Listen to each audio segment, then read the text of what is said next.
Voilà, je suis à Melrose, à Los Angeles. Je voulais partager avec vous une réflexion à l'intention de ceux qui seraient en France attirés par une dérive ou l'obscurité de l'antisémitisme. Je m'adresse ni à l'extrême droite ni à l'extrême gauche. Je suis sûr qu'il y en a d'autres qui s'en chargeront.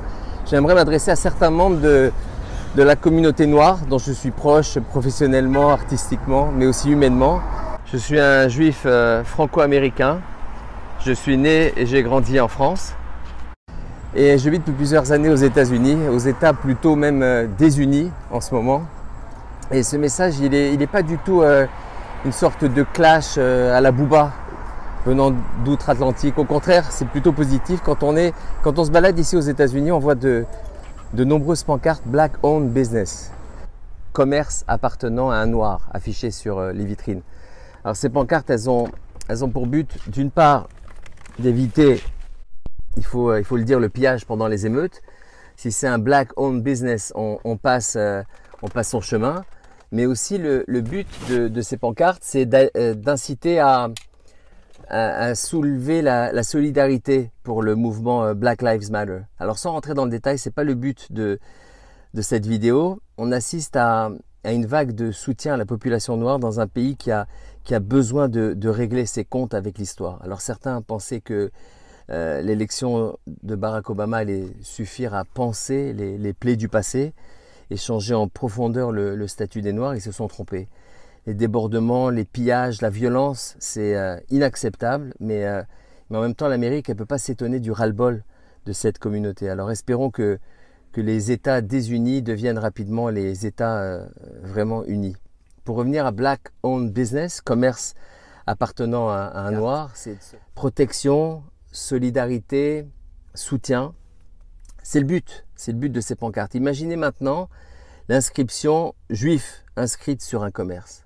Écrite en allemand, c'est un rappel aux inscriptions antisémites ciblant les commerces juifs lors de la nuit de cristal en 1938 dans l'Allemagne nazie.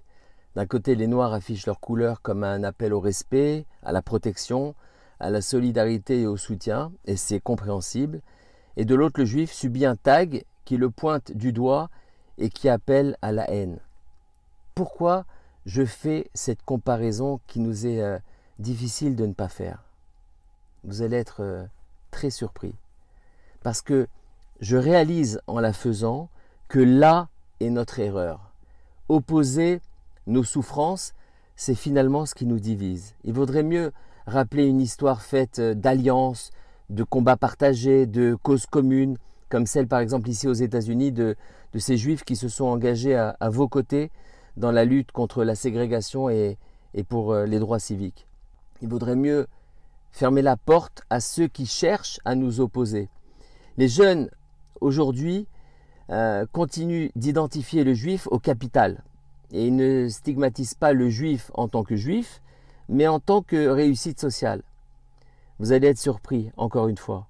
Le pourcentage de juifs vivant en dessous du seuil de pauvreté en France est le même que celui de la population nationale. Je sais, ça vous surprend. Allez vérifier par vous-même.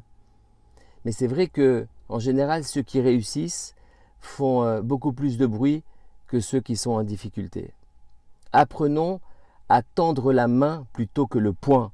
C'est votre grand Frantz Fanon qui a écrit un jour « Quand un noir entend dire du mal d'un juif, il doit ouvrir les oreilles car c'est de lui qu'on parle. » Que chacun s'enrichisse du passé des autres, sans être pour autant dépossédé du sien.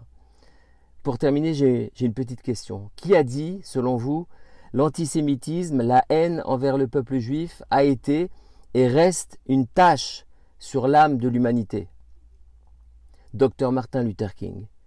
Je ne vous dis pas du jour au lendemain d'aimer les Juifs. Il s'agit de fermer la porte à ceux qui cherchent à nous opposer.